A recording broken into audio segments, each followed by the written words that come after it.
Hi friends, வணக்கம். நான் உங்கள் அக்ரிபாண்டியன் பேசுகிறேன். இன்றைக்கி நம்ம எதை பற்றி பார்க்க போகிறோம்னா, சமீபத்தில் ஒரு 2 நாளைக்கு முன்னால் சென்னையை சேர்ந்த 33 வயது மதிக்கத்தக்க ஒரு இளைஞர் என்ன பண்ணியிருக்காருன்னா, இந்த மொபைல் ஆப் அது மூலிமா லோன் வாங்கி அதை வந்து கட்ட முடியாமல் அதில் ஒரு சில பிரச்சனைகள் வந்து தற்கொலை பண்ணிட்டு இறந்துருக்காரு.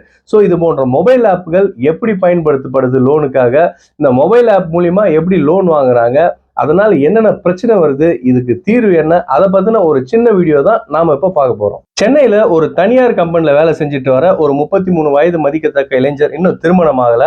அவர் வந்து பாத்தீங்கன்னா மொபைல் ஆப் மூலியமா ஒரு லோன் ஒன்று வாங்கியிருக்காருங்க. அவர் எவ்வளவு பணம் வாங்கினாரு, எவ்வளவு ரீபேமெண்ட் பண்ணாரு அப்படின்ற விஷயங்கள் எதுவுமே நமக்கு தெரியாது. ஆனா அந்த ஆப் மூலியமா லோன் வாங்கினதுக்கு அப்புறம் தொடர்ந்து அவருக்கு வந்து நிறைய மிரட்டல்கள், நிறைய போன் கால்கள், இந்த மாதிரி விஷயங்கள்லாம் வரவே அவர் என்ன பண்ணியிருக்காருன்னா, இதுல இருந்து தப்பிக்க வழி தெரியாம தற்கொலை பண்ணிட்டு இறந்திருக்காரு. இது இன்னைக்கு நேற்று நடக்கிற விஷயமானா கிடையவே கிடையாதுங்க. கடந்த ஒரு 3-4 வருடமாவே இது போன்ற பிரச்சனைகள் நடக்கிறது வந்து சாதாரணமா போயிடுச்சு. சமீபத்துல ஒரு வருஷத்துக்கு முன்னால வந்து பாத்தீங்கன்னா, மதுரையை சேர்ந்த ராஜேஷ்குமார் அப்படின்றவர் தேனியில ஒரு புத்தக கடை வச்சுட்டு வந்திருக்காருங்க. அவருக்கு இந்த லாக்டவுன் டைம்ல இந்த புத்தக கடைலாம் லாக் பண்ணதுனால வருமானம் வந்து ரொம்பவே பாதிப்பாயிட்டு ஒரு வருஷத்துக்கு முன்னால இந்த ராஜேஷ்குமார் என்ன பண்ணியிருக்காருன்னா, இந்த மொபைல் ஆப் மூலியமா ஒரு 15,000 ரூபாய் கடன் வாங்கியிருக்காருங்க. இவர் திருப்பி செலுத்திய தொகை எவ்வளவுன்னு வந்து பாத்தீங்கன்னா கிட்டத்தட்ட 1,50,000 லட்சம் வரையிலும் செலுத்தி இருக்காருங்க.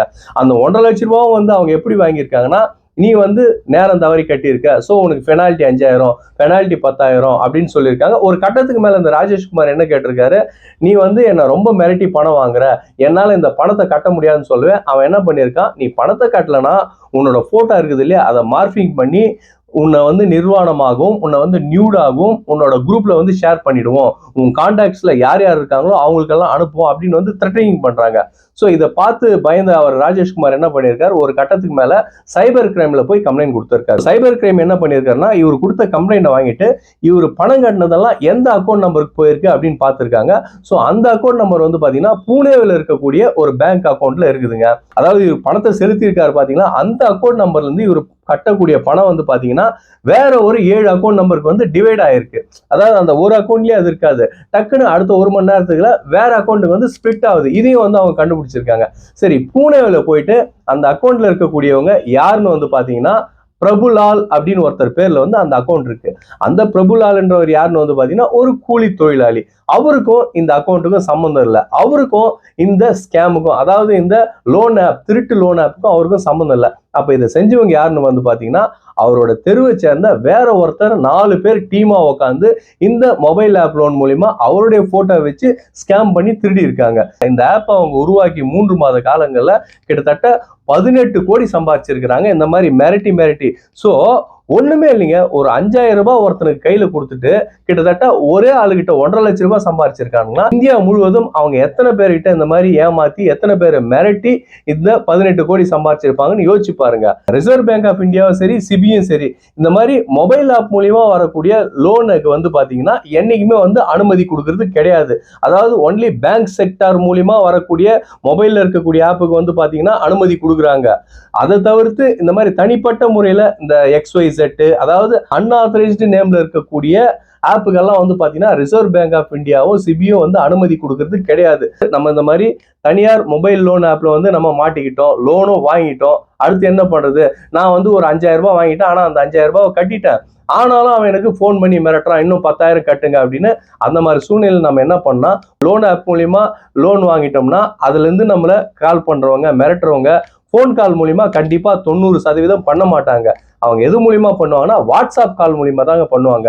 ஸோ நம்ம என்ன பண்ணோம்னா, முதல்ல வந்து நம்மளுடைய மொபைல் டேட்டா வந்து ஆஃப் பண்ணிடணும். ரெண்டாவது வந்து பாத்தீங்கன்னா நம்மளுடைய வாட்ஸ்அப்பை வந்து அவங்க எந்த நம்பர்ல இருந்து கால் பண்றாங்களோ அதை வந்து டக்குன்னு பிளாக் பண்ணணும். மேக்ஸிமம் ஒரு 7 நம்பர்ல இருந்து 8 நம்பர்ல இருந்து அவங்க கால் பண்ணிருப்பாங்க. எல்லாத்தையும் நம்ம பிளாக் பண்ண அவங்களால அது வந்து கண்டினியூ பண்ண முடியாது. இது 2.